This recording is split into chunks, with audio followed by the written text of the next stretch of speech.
Daddy!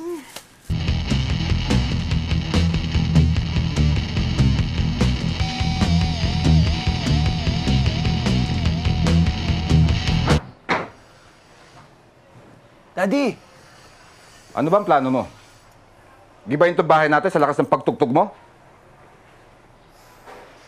Sorry, Daddy. Akala ko wala pa kayo. Eh, kung wala nga ako, Aber?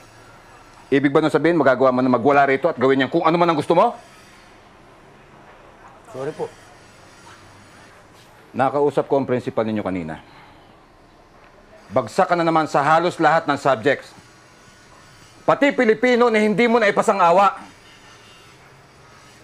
Nakailang eskwelahan ka na ba, Wawi? Kapag na-kick out ka pa rito, wala ka nang pupuntahan. Daddy, ayoko naman po talaga mag-aral eh. Dad, gusto ko po banda, Dad. Ito po, Dad. Tumugtog, Dad. Music. Yung po ang gusto ko, ayoko po mag-aral. Alam mo ba yung sinasabi mo?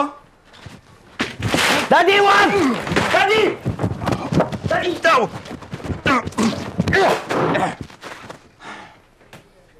Ito ang tatanda mo, Wawi. Hanggat ako nagpapakain sa'yo, akong susundin mo, ha? Ayusin mo yung pag-aaral mo. Kapag nabalitaan ko na may bagsak ka pa sa susunod na quarter, sa akin ka malilintikan.